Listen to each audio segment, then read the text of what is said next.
Laurie Huston's News for the Heart is dedicated to helping you give a voice to your own soul. Our hearts have the power to free us from pain and the struggles that keep us from awakening to our true essence. Join Laurie now as we delve into our heart and soul to find the path that will open us to the possibilities and lead us to the life we love to live. And good afternoon. This is News for the Heart. We're getting to the heart of what matters. I have my wonderful guest and co-host Tom Campbell, from My Big Toe, which is a trilogy of books that he's written. He has a YouTube station with hundreds of videos, and lots of people have heard about Tom, but if you haven't, he is a physicist, and we love to chat about, I guess, for me, it's like taking the things that we need to do in our personal lives to bring it to the higher consciousness so that we can really kind of see it from all angles and to work on it. And we've done some pretty amazing shows, I think. And I think we have a lot of people that agree. I've recently come in contact with a woman named Susanna Ferreira, and she says, Tom, that if it weren't for you, she doesn't know that she would have survived this past year. She's had a pretty nasty breakup and a lot of stuff that's happened. And, she said if it weren't for you, there have been nights that, she's been able to listen to your voice so that she can fall asleep. She really, really appreciates the work that you do, as we all do appreciate everything that you do, Tom. You're really an amazing teacher that we love. So today I thought we would talk about purpose, because I think often we get very confused about purpose. And I know for you it's very, very clear. And in some ways it's very, very simple. But we often want to put purpose with our identity, as in what we identify as our work, or who we believe we are, like that kind of false sense of this is what I do. And we think that our purpose is somehow connected to what we do for a living. And I'd really like to discuss that. I think we kind of get messed up or confused about our soul's purpose, or our purpose here, because we do often focus on our identity as what we do versus who we are. And so let's chat about that, just because I think it's such an important concept to understand. Certainly once you know who you are, what you do, you can be who you are and live with purpose in anything that you do. But it's this belief that I think that we need to be special, or that we have to, find that special calling, because there's so much out there on the internet and so many people that promote that as part of this work that we're in. And I think it gets very confusing as to, what is our purpose. So let's chat. Okay, let's do that. First of all, thank you for that very nice introduction. You always give me a wonderful introduction. I'd come here and talk with you just for the introduction. Well, thanks, Bob. This is a nice subject. Like you say, it's very simple. If you look at it from the very biggest picture, then 2 words, your purpose is to become love. So it can't get any simpler than that. You can get it down to just 2 words. If you can become love, then you are fulfilling your purpose, and you will be satisfied. You will be happy. Your life will be full of joy. Things will be just really good when you are satisfying your purpose. Life gets good. So that's the simple idea. And of course, we can then take it a little more complicated, and we can say, well, what does that mean, become love? And we can say, well, that means getting rid of your fear. And what does fear mean? Well, that means getting rid of your ego, your ego, your beliefs. And we'll kind of devolve that a little bit. And the ego is our attachment, really, to our fear. It's our awareness in service of our fear. That's what our ego is. And unfortunately, that's how most of us define ourselves, because we let our fear define us. Right. It's our fear is really who we become. We become this person who's struggling with fear. You see, so our ego is really a product of that fear.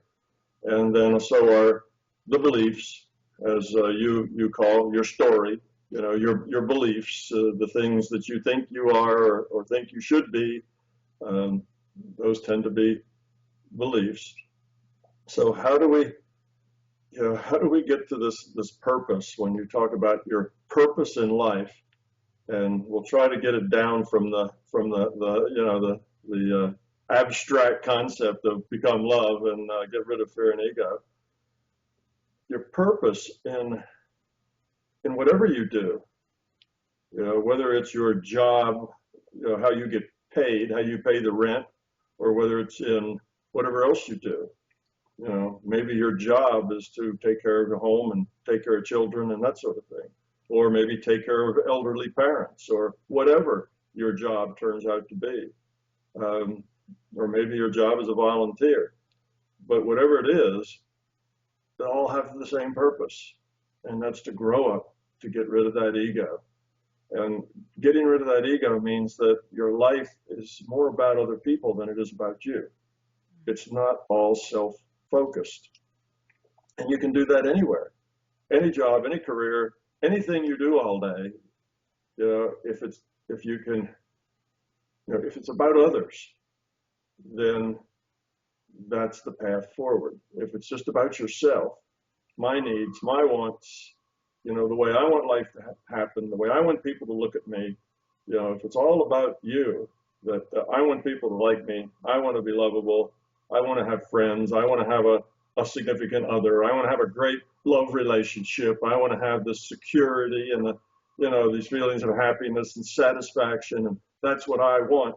But if you look at that in terms of I want, you almost guarantee that you won't get it, because the I want is what gets in the way and keeps pushing it further and further away from you. So instead of looking at it in terms of the I want, you need to just let that go. Let the I want go away. So it's not about what I want. What can I do to be useful or helpful or make somebody else feel good or feel better? How can I contribute? And of course, whatever your work is, whether you're taking care of elderly parents or children or, working at the office, you are doing things, with other people. You're engaged with people. The only problem career I could think is if you sat at home, like in your cave and never left. Well, most of us don't do that. Most of us interact with people. And if we are just sitting in our cave, that's probably because we're depressed, because that's what depressed people do. They withdraw, right? They withdraw from people, which is exactly the opposite of what they need to do.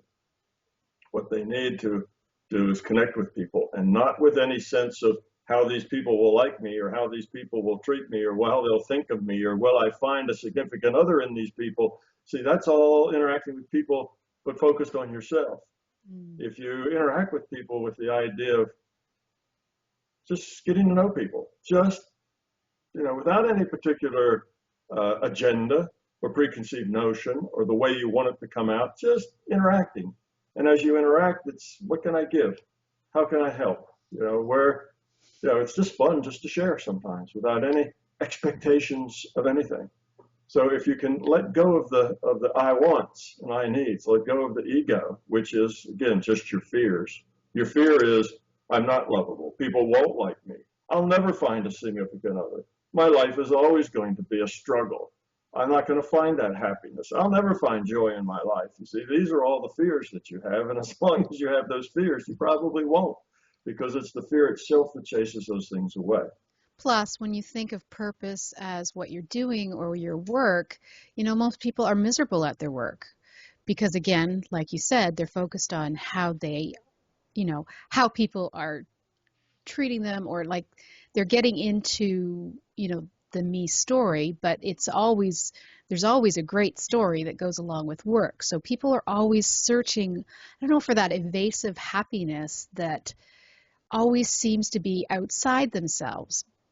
But so when they think of purpose, it's like they think that there's some magical, grandiose,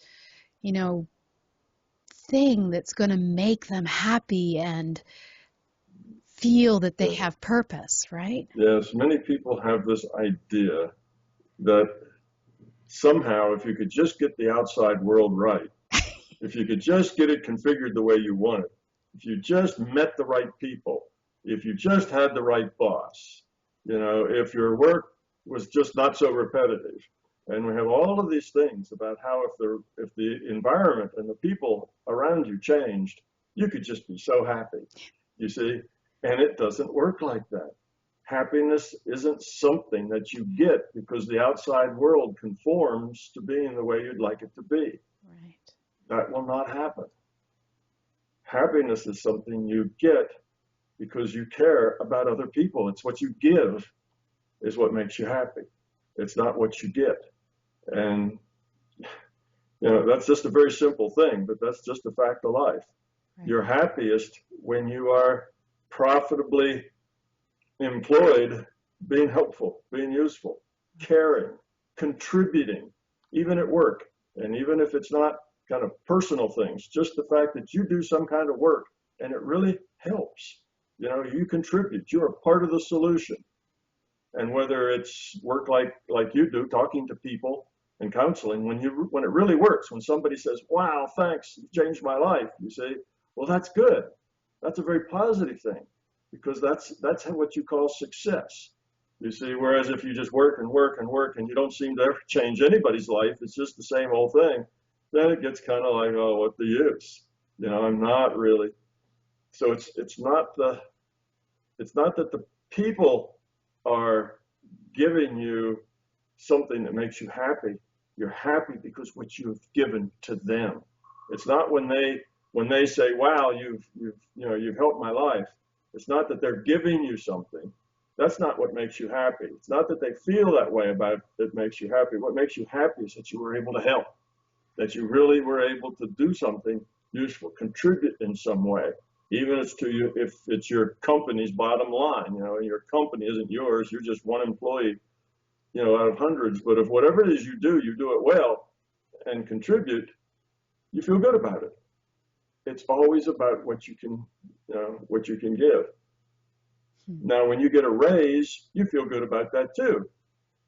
The company's done something for you. You get you get new responsibility or a raise or something, and that makes you feel happy, but only for a short period of time. That happiness doesn't last very long. That's gee, wow, thanks. That's recognition. And you feel good about that. But if you get a promotion, then what you really feel good about are the new challenges and the new ways that you get to contribute and the new growth that you get to develop yourself to take on more responsibility. That's where the fun comes from, not from getting praise or even getting more money, you see. So we're looking at the wrong things. We're looking at the outside world to give our own life meaning. And the only thing that can give your life meaning is from the inside. You have to find that meaning yourself. And you find that meaning not in, oh, woe is me, life is so hard. What do I need to happen? If only so-and-so would do this, or if only, that would happen, or if I didn't have all these bills to pay and my income's just gone down and we have all these things, we let our fears run our life instead of looking at what we do have. What do we have that's positive? What opportunities do we have? What people do we just bump into? You see? Well, they're just people. And if they can't help me, if they're not part of my solution, then, why should I care about them? You see, that kind of attitude keeps you walled off from the very things that can help you. Right. That attitude is building a wall around yourself so you and your misery get to coexist, forever and ever. Well, it's that connection with those other people and not what can they do for me, but what can I do for them? Right. And that's where then it begins to turn around. So your purpose in life is really to grow up, to get a bigger picture. And the way you grow up is life has to be less and less about you and more about what you can contribute, what you can do. And think about children. If you think about kids, 4, 5, 6, year 1, 2, 3, whatever, just small children, when you think about them, you'll see that they are very self-centered. They are at the center of their universe. When they're 3 years old, the universe starts with them and then radiates out. And then, of course, mom and dad and brother and sister, they're part of that universe, but they still see everything relative to themselves. Well, children start with that viewpoint because they have such a small worldview. They don't live in a big world. They live in a very small world. You see, well, we are the same. Now, we are older. We have larger bodies. We have jobs now and spouses and families and all sorts of things. But we still have to grow up. We've got to let go of the idea that we are at the center of our own universe, that somehow it's that outside world needs to configure itself to make us happy. Right. And we try to get it to configure that way. We manipulate this. We go to this place because we want to meet people because we're looking for a certain kind of relationship. You see, all of that's self-focused. You almost won't ever find that person that you can have that good relationship for if you go looking for it like that. If you just want to meet people and share and connect and just experience them. What are they made of? Who are they and how do they act? Is there anything you can maybe say that's kind or helpful or whatever to them? If you do that, then that significant relationship will probably fall just in your lap because you're not pursuing it. You're just being you, interacting, caring, open, and that's when things happen. As long as I'm planning this. This Saturday night, I'm going to go to the such and such, going down to the, to wherever it is the people my age hang out. And, I'm going to be kind of looking to see if I can meet somebody really interesting, because that's what I need in my life. That almost will never happen just because it's self-focused. And what that does is it makes you interact and react in all the ways to make what you want not happen. And you might think that's a very perverse part of reality, that it should work that way, but it isn't. The way it works is that your intent is what modifies future probability. Your intentions rearrange the possibilities of life according to your intentions. And if your intentions are all informed by fear, what you get is what you fear. Right. See, so you create that reality that's dysfunctional because of your own fear. So the idea is just to let that go. Just interact with people, not with any idea of what that might be. Not worried that it might be bad, or not expecting it to be good, or no expectations, nothing. Just interact with people just because they're people. And to share is a pleasant thing, is a nice thing. So if you do that without any of those expectations, without that ego and that fear being at the root of it, then things will start to happen for you. Things will start to go the other way, and then it starts to feed on itself. But if you go the other way, that feeds on itself too. If the fear is what's driving your choices, then the choices that you get will just make the fear worse. Right. And you'll struggle, which then makes that kind of goes in its own downward spiral, if you will, to where then your whole life is like that. Your whole life is the struggle, and it's not satisfying, and it's not pleasant. But if you can go the other way, you can get a spiral up rather than a spiral down. All you do is start by just being an authentic person and interacting. And some people you won't like because you just won't like them, and that's okay. It's not a problem. You don't have to go back and tell everybody how awful they were. That's not it. You just don't like them. Well, just don't hang out with them. Hang out with the people that you like, and don't have any expectations on what relationship might come out of anything. Be open to all of it, and that's how you begin solving these life problems. And that's true not just looking for significant other, but that's true at work too, with all your coworkers. If you just interact with coworkers, and not in a way of how are you going to get ahead of them, but just interact, be part of the solution. Then you will end up being happier. And being happier doesn't necessarily mean that you get the promotion instead of them. Right.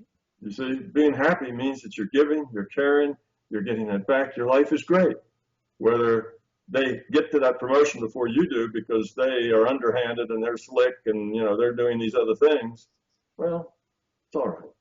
You probably would find out that you really wouldn't want that promotion because it's going to put you in a place that's very uncomfortable for you.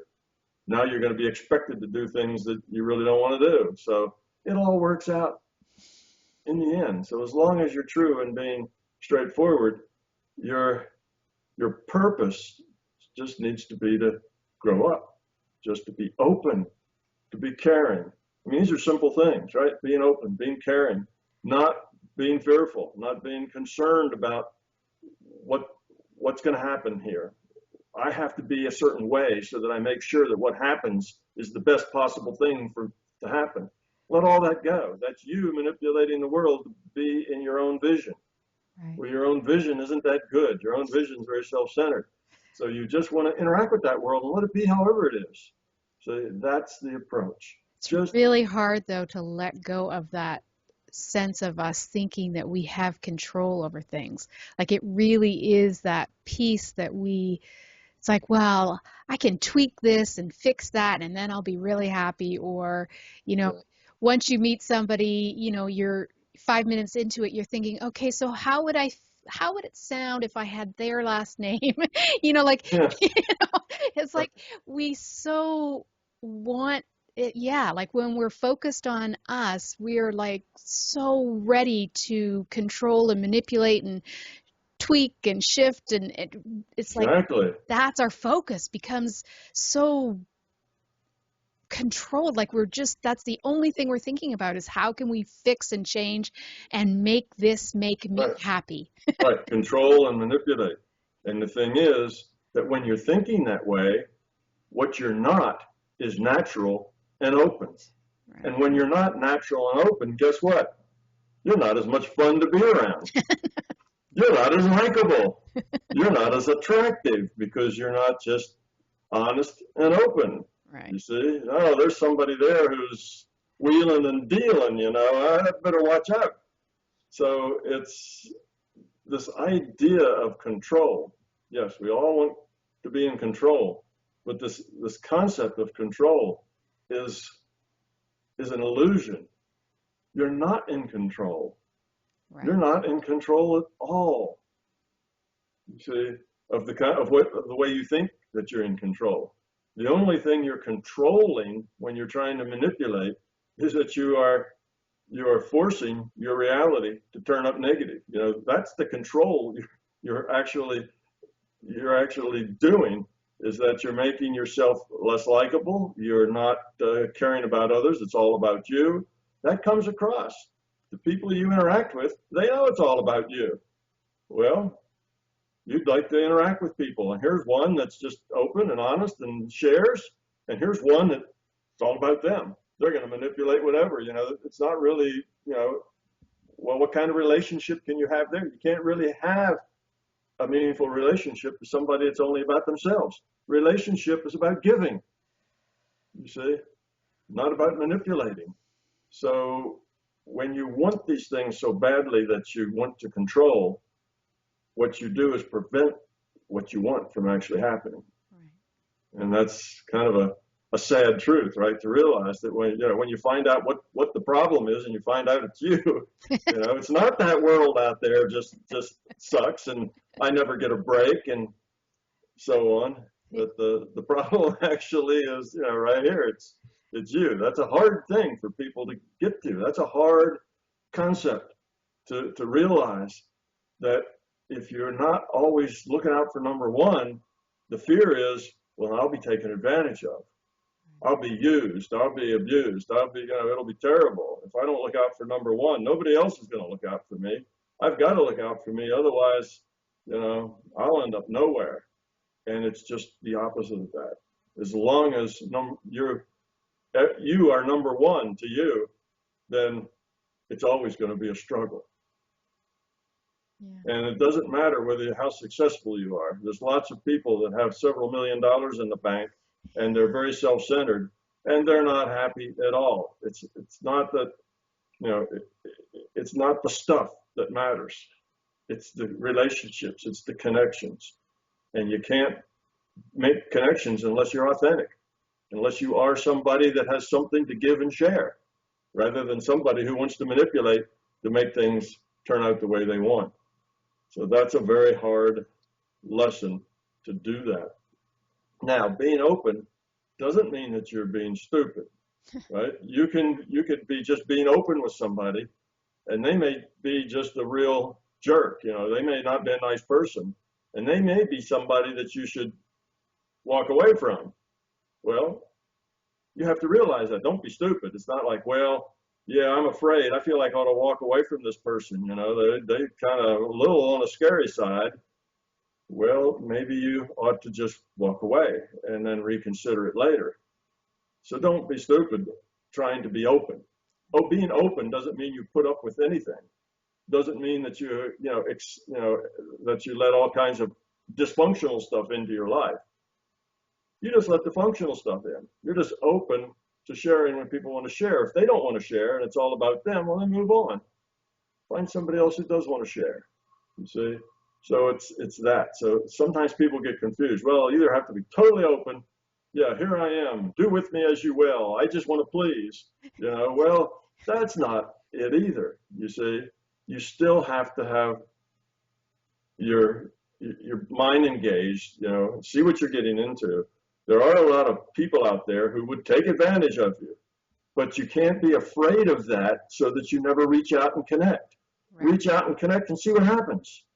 If it's not good, move on. But you'll never know if you're afraid to reach out and try to connect. Right. That's kind of the thing. So be open, see what you can give, see how you can help. And just let everything else just fall. Let all chips fall where they may after that. And just accept that however that works out, that will be for the best. Right. Your life will really be better, however that works out. And even if it doesn't necessarily seem that way in the short run, in the long run, it will be. It'll get better. So our purpose needs to basically be about us being authentic and open and connected.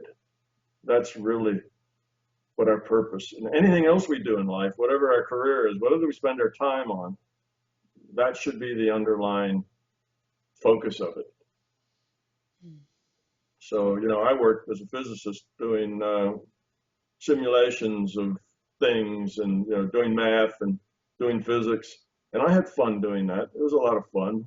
And it was neat when it actually worked, when you built something that worked and, it made a difference.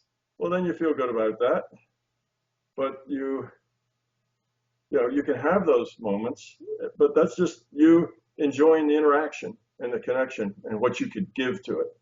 You don't do that because you want everybody else to think you're smart or everybody else to do this, or you want your boss to give you a raise. If that's the reason you're doing things, they probably won't work out. Right. What you're trying to do will be so-so, or somebody else will get the answer before you, or something else will, it won't work very well for you. But if you have it that you're just trying to do this work to, be helpful and part of the solution, then things tend to work out. So it's our attitudes. It's the way we think. If we think totally in terms of self, we get in the way of most of our own opportunities. We don't grab them. We don't see them. We're so busy concerned about how we're going to rearrange all the things in our life that all the opportunities just flow on by. We don't even notice. And then we moan because there's no opportunities in my life. I don't get any breaks. I never meet any of the right people. That's not the case. Right. I think it's interesting because we often get to this, we're in this place where, okay, so I'm going to back up a little bit. I remember reading a book, it was about indigos, and basically it was this young girl. I think she was 12 or 14, and she said, really our purpose in life is one. The major one is to make a difference in the world. So everything you've been talking about. And, obviously if we have integrity issues with some of the stuff that we do, then we're not feeling we're making a difference, or maybe the company isn't making a difference or whatever. But, it's part of how you feel about what you're doing, obviously. And it's whether, you're through your own ideals and beliefs and vision, whether you're making a difference. And the other thing was it's a minor one. So the major one is to make a difference. The minor one is to have fun. And that's the one thing that we rarely do, because we are so focused on making this all, it's such a serious thing that we're doing. And, we rarely, we're just miserable. Like we're just so focused on how to control and manipulate things that we're just not happy. That's true. And even in the make a difference one, you see, I would modify that a little. If you have this goal that you need to make a difference, you see, that's not going to help you ever make a difference. Right. Matter of fact, if you start out and say, well, I'm going to make a difference in the world, that'll probably inhibit you from making much of a difference in the world. Right. What you need to do is just follow who you are. Again, this authentic thing. Right. And that way will maximize your ability to make a difference in the world. So it's not that you should have this goal that you can look around and say, well, I'm going to, do this. I'm going to, all my nights, I'm going to go down and volunteer at the preemie ward, and I'm just going to hold little babies, okay? Because that'll make a difference to those babies that they're being held when otherwise they're just lying there crying because there's nobody to hold them. Right. I can make that difference. Well, that's true. That will make a difference. But if you're doing it because you want to make a difference, as opposed to doing it because it's what you want to do, you want to contribute that way, you want to help those babies, you see, there's a difference in your motivation. There's a difference in your purpose. One, the purpose is to make a difference. The other, the purpose is to help these babies. Right. You see, so you have to take things like, make a difference. You have to see how you have to come from that. You can't come from it with your ego. Now it's just another manipulation. I'm going to go volunteer and hold babies because I'm going to make a difference. Right, right. You see? Right. And you're still unhappy. Right. Because you see, if you just have this feeling, I want to go hold babies because that's really what I want to do. That would be such a neat thing to do, to connect with those babies. And that's why you go do it. It does make a difference all by itself because you're honest and being straightforward and you're very happy about it. Right. You see, otherwise, you do it the other way. You go there just to make a difference. And what happens? Well, you hold the babies, and then you notice that there's some nurses that goof off, and they're not actually holding babies when they could, this and that. So now you kind of, you're negative about that. Oh, yeah. You see the hospital does this other thing, and that's annoying. And you see what I mean? Yeah. You get into this whole other trip, and pretty soon there you are holding babies, gritting your teeth, about all the awful things that are going on around you. And what you need to do is try to manipulate all those to make them better. Right. You see, you're not really even having fun. And the poor baby that you're holding is getting all of this angst that you have because you're looking around, seeing all the things that are wrong, you see, instead of just being there for that baby. See, there's just a big difference in your purpose. What's your purpose? Is it to, is it the goal? That's the purpose. I'm going to be a positive change, or is the purpose that you're just being you? And if you are just being you, and what do I want to do? What can I do? Oh, I could do this. Well, if you do that, then just do it. You're just holding that baby because you want to, and it matters to the baby. And oh, yes, you notice that there's other things, and some of the nurses are goofing off and whatever, but that doesn't matter. You're doing what you can do. You're contributing, and you're going to have a very positive, loving feeling inside of you that that baby can connect to, and it'll make a difference, rather than you sitting there seething because of, why don't more people, volunteer like this? Look at all these babies. I can't hold all of them. And now you've got all this angst and stuff going on, and the baby's being held by this anxious, unhappy person. And how much are you contributing? Maybe it'd be better if you just let it lie in its crib, rather than pick up a baby when you're full of angst and whatever.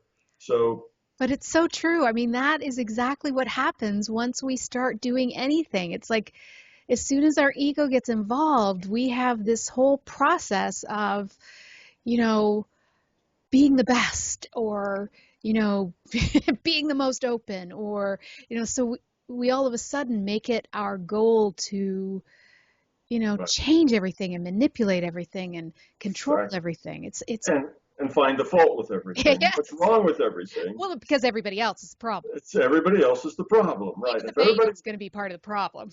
yeah, yeah.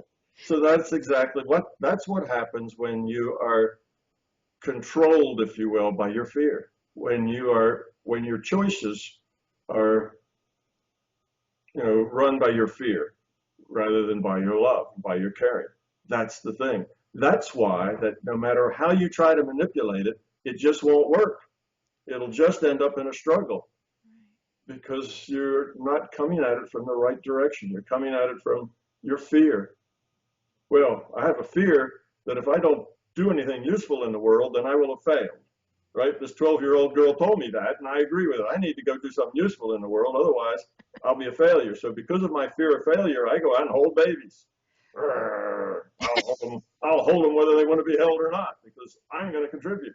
You see, pretty soon you're one of those people that's part of the problem there, because you're complaining on the breaks about who so-and-so doesn't do their share and this and that, and how the doctors are a pain in the neck, and how the administrators never support the things that really matter, and on and on and on. And that's the way most people live their lives, complaining, upset about all the world around them, and it isn't perfect in their image. You see, well, it's never going to get any better. It's their attitude that creates the problem. They need to come at it with a whole different direction. Let their caring lead their choices, not their fear. So I know what the little girl meant, but she didn't quite say it right because she was just a little girl, and that's kind of a more complex picture to think of that way. But it's not what you do that matters so much. It's the intent with which you do it. If your intent is following your ego and following your fear, then the intention is not one that's going to lead to anybody to happiness. If your intent comes from a caring, what can I give here? Not who can I criticize? How can I manipulate the situation to make it better? What needs to change here? And so on. But just how can I help? And it is how it is. Accept it the way it is. Yes, some of the nurses will goof off when they get a chance. Well, just accept that. People are like that. It's all about them, perhaps. And maybe they're just really tired, or maybe they need a break, or maybe they're just lazy. It doesn't matter. They just are who they are. And you be who you are. And who you are is you're going to be there and help these little children. You see, instead of getting wound up negatively about other people not being as good as you just have to let other people be however they are. Your boss, your coworkers, whatever. Those people that maybe would use you if they had a chance and so on. You just let them be. You don't have to, it doesn't have to be part of your struggle. There are people that are like that, and they're also in a struggle. And most of them are trying to manipulate the world to be the way they want it in their view. And you're just some object out there that needs to be manipulated to help them achieve their view of the way the world should be. Right. And that's why they come across as not being so nice to be around.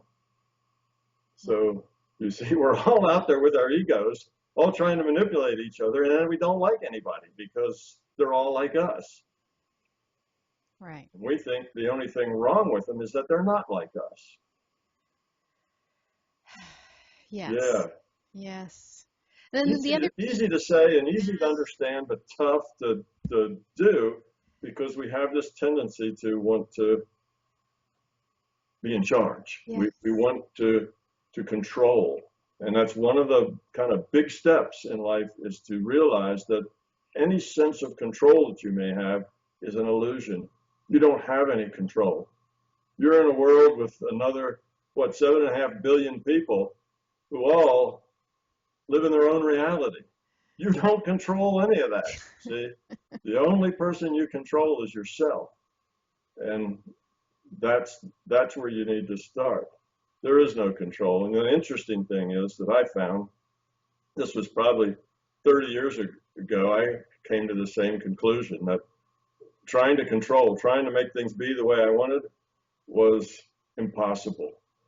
The image I got was like trying to stuff too many clothes in a suitcase.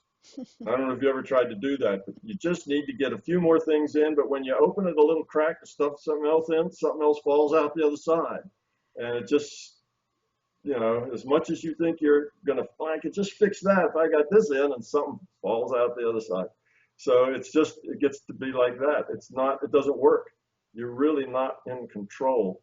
And when you give up control and just be and interact and let other people just be and interact with the ones you like and don't interact with the ones you don't like, and just be honest and be yourself, you find out that almost everything that is important to you falls out at your feet exactly the way you'd like it to be. In other words, when you give up the idea of control, you find out you don't need any control. Everything is just fine the way it is. That if you try to control anything, all you do is make it worse. And then you realize that that was the problem. Trying to control it just makes it worse. It doesn't make it better. And that was a big aha moment for me many years ago when I realized that you can't manipulate anybody but yourself. If you try to manipulate other people, you will almost always make it worse. You try to manipulate relationships. By doing that, you make the relationship worse. You try to manipulate your children. Doing that, you make your children worse. Whatever you try to manipulate, if it's just a thing that you're trying to make it come out a certain way, you tend to make it the opposite of what you want.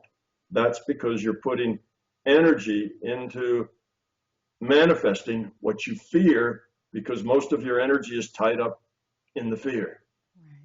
Right. That's just the way life works.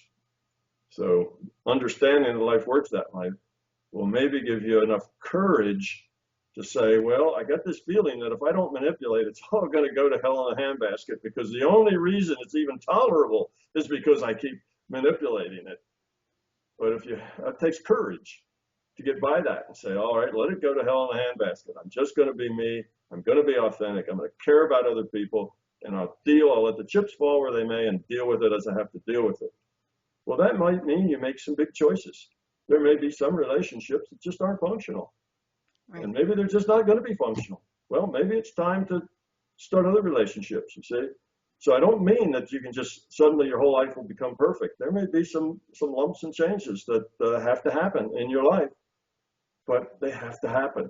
Trying to hold something, that's dysfunctional and manipulate it to be functional isn't really a good plan. That's not really something that's likely to work. So once you get yourself to be functional, you'll see your environment will start to shift around you and everything will get better. But much of what you used to think was awful and terrible that you had to fix, you'll just accept. It just is the way it is. Then it'll stop bothering you.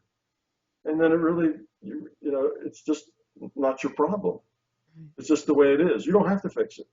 Let it be. Accept it. Don't let it drive you nuts, drive you crazy, can't stand it. Just accept it. It's okay. People are who they are.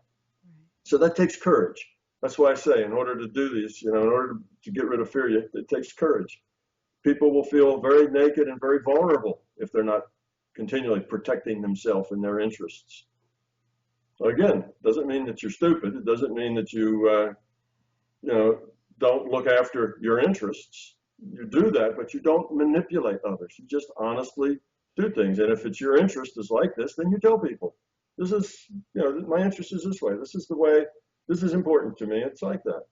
Well, if they make it so that that's impossible, well, then you either have to deal with it or you have to go somewhere else.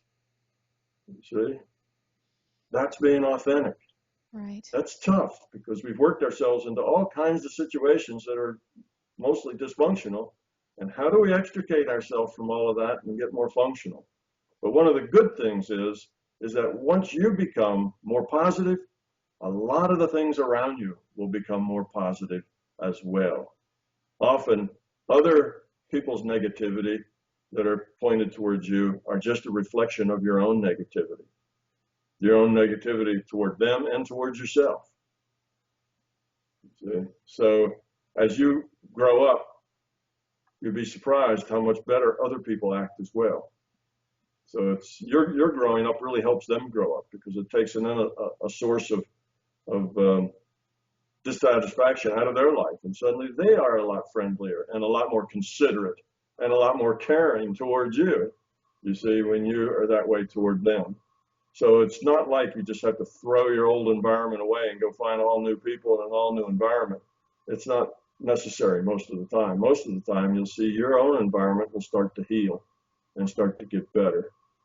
And what doesn't heal you, again, you accept gracefully. That's okay. It's just the way they are. It's not the way that I'd prefer them to be, but, you know, I'm not in charge. They will be the way they are, and I will just accept that and live with it, and it'll be fine. And most of these little things are like that. They are fine. They're not that big a deal. They only get to be a big deal when you wrap your ego up around them, and then they're a really big deal. You unwrap your ego, that's fine. That's okay. Learn to deal with that gracefully. But it is true that we really seem to have this, it's like, that I always say, stop sweating the big, the small things. Like that is a perfect title for a book, that book. But, we tend to blow these things up like they're just the absolute worst. And it's just because we want to be right. Like it's like this thing, this need of, well, I'm right and they're wrong, so therefore, I can't accept it. And it's like, but it's such a small little thing. Like, if you really, just break this down a wee bit. Like if it was you doing it's just such a small thing. Yeah. Right. It's in the exactly end of your life, do you really honestly think that you are going to come back and regret something that is so tiny? Yeah, I had a guy who, this is years and years ago, probably 25 years ago, and he was just, 3 or 4 months after a divorce, and he was dating this young lady, and he really liked her a lot, but there was just a couple of things that just really bothered him, and one of them was that there was this some sort of obvious thing, really obvious and straightforward and very logical and whatever. And somehow she just couldn't get it. She just wouldn't agree with him or whatever. Right. And he asked me, he says, should I just let this go? Is this just not a good relationship for me or what? And I said, well, look, you have two choices. One of two things. You can either be with a lovely lady and have a good relationship with her, or you can be right. Right. But you can't be both. Which would you rather have? A good relationship with this woman or be right? And he thought about that for a little bit, and he says, okay, I get it. And yeah, the reason we feel like we need to be right is because we feel inadequate. Right. See, it's back to the fear. We're feeling inadequate. Well, we feel better about ourselves. We feel more adequate if we're right, if we know more. If we, that's why we criticize other people. We look around and say, oh, look, they're not doing it right, and they're not doing it right, and look at that person so-and-so. The reason that we're so negative about other people is what we're doing is saying, I'm better than that. I'm better than that. I'm better than they are. I know the right answer. I wouldn't be like that. You see, it's all about I. And it's that fear that says, you're not much of anything. You're kind of incompetent and don't really, whatever. And that fear is why we put everybody else down and see all these problems and get upset when things aren't the way we know they should be. It's because of our own fear of being adequate. That's how we make ourselves feel adequate, by our ego asserting itself as being superior in its viewpoint. We know what the way things should be, and it's just these other people who don't get it. You see? So it's just the fear talking. And once you let go of that fear, then it's okay that you don't know everything. It's okay that other people know more or know less, and you don't. It's just the way it is. So suddenly all of these things that used to annoy you just don't annoy you anymore. And now you're a lot more fun to be around than you used to be. So you do affect others. When you grow up, it helps everybody else around you grow up. Right. Or they just don't affect you anymore. I mean, Yeah, that's the brilliant piece about it is once you can truly just accept everything for the way it is. And again, we're not saying, stay in an abusive situation or right. something that really is against your integrity and you know it from a deeper place that this is, wrong on other levels. We're talking about the little things that we want to, put into a microscope and blow them up Well, into, 5,000 times. And exactly. And there's this big thing about fairness. right, That's just not fair. right. That's Oh, not, my husband or my wife always throws their socks and underwear on the floor. They just can't pick them up and put them in a dirty clothes basket, or they always pile dishes without cleaning them, and walk away for somebody else to do it, and da da da da da. It's just not fair, that I have to pick up their stuff or do the fair doesn't exist. It's just the way it is. You can have a conversation and say, it really would be nice if you pick up after yourself. That you don't consider me your maid. But if they say, well, gee, I don't consider you my maid. I just when I take something off, I drop it. It's just kind of the way I am. I'll try to do better, but maybe they won't. Maybe that's just habit. And you ought to think it, well, how much trouble is it really to do those dishes and pick up that stuff?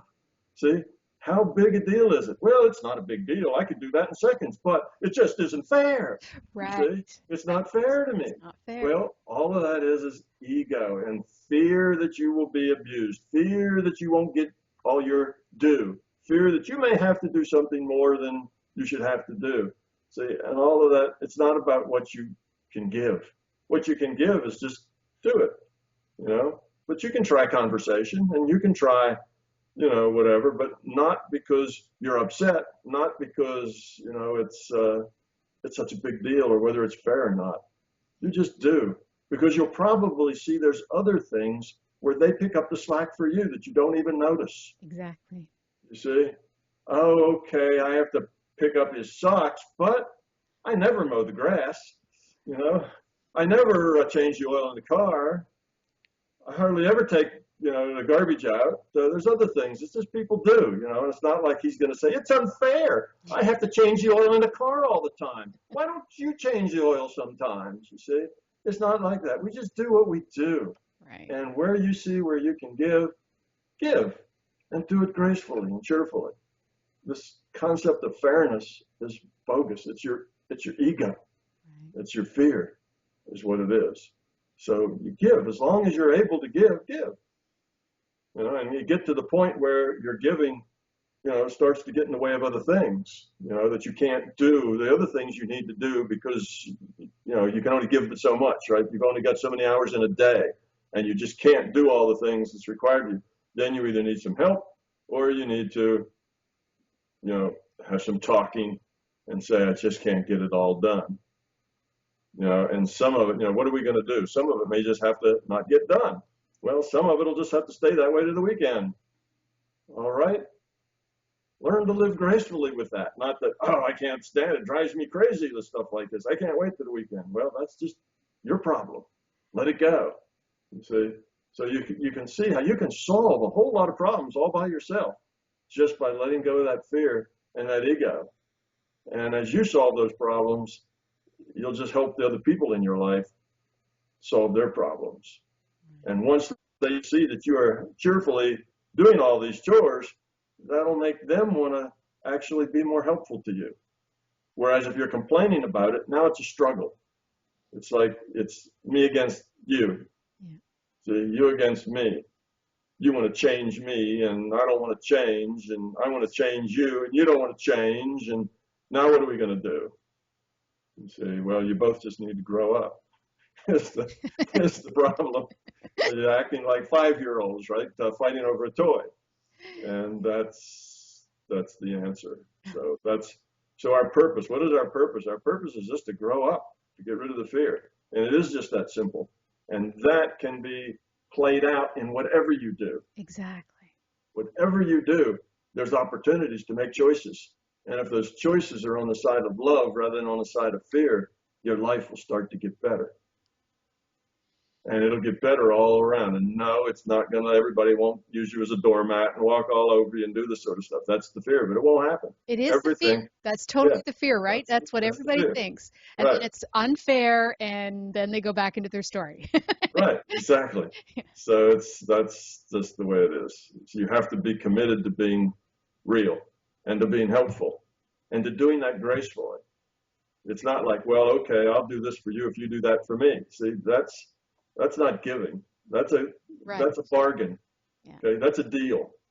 So now you've got a business arrangement. That's not what a relationship isn't. A business arrangement. You have to have business arrangements with people you do business with, but that's not the way you ought to look at your relationships with people. It's not a matter of I'll do this if you do that. And if you don't do that, then it's not fair, and I'm going to be unhappy. Right. It's got to be, what can I contribute? How can I give? And it has to be, get rid of those fears so you don't have this ego fairness thing to deal with. And life gets a lot more pleasant. And it really isn't a big deal, changing that oil or picking up those socks, that becomes trivial. It makes no difference. And you do it and you're happy to do it. It contributes to the style to which you want to be accustomed. So you just do it without being negative about it, because you think it ought to be some other way. Right. You think she should change the oil, or you think that he should pick up his own socks, and that's you and your ego. Just do what you can do. Yeah. And it'll work out a whole lot better. But that is the fear. If I don't keep manipulating, if I don't keep trying to stuff things into that suitcase, it just won't work. That's the only thing that keeps life tolerable, is my constant effort to manipulate it. Well, that's what actually is keeping life intolerable, is that you're constantly manipulating of it. You are your own worst enemy. And that's a hard thing for people to, one, realize, and two, have the courage just to be themselves and give and let go of fairness. Yeah. Well, this has been a great show. You're probably thinking, wow, has an hour gone by? But almost. Yeah, wow, I didn't let you get a word in edgewise, did I? Oh, you let me. Poor Laurie just had no chance. You need to ring a bell or something when you need to talk. You did fine. I love it. It's one of the great things about having you on. I don't have to talk. It's easy, yeah. All you got to do is wind him up and point him in a direction, and like the Energizer Bunny, it just goes on and on and on. That's it. Okay, well, you can find out more about Tom if you go to his website, mybigtoe.com. He has a forum, he has a YouTube station. Check it all out. He's lots and lots of information, and we're here every month, and it will go on YouTube and will be on my site, intuitivesoul.com, and of course we'll post it on Facebook to let you know when it's there. Well, Tom, as always, love having you on the show, and great show. Thank you. Thank you very much, Laurie. It's always fun to be here with you. You get me going like nobody else. These things are very, they're very obvious things, right? Oh, just become love and your life will be happy, But you really have to get people to see them in the context of their own life. And that's really the challenging part. The theory is simple. The application has to be in the context of each individual's life, and they have to put it in that context, and then they have to have the courage. And I think we can't encourage them too much. Exactly. Whatever encouragement we can give them, I think is probably needed. Exactly. Thanks, Tom. Thank you. Okay. Have a question for Laurie and want to be on the next News from the Heart show? Drop us a line via instant feedback at bmajor.org. News from the Heart is brought to you by Intuitive Soul and is produced by Major Radio for Clear Channel's iHeartRadio and bmajor.org.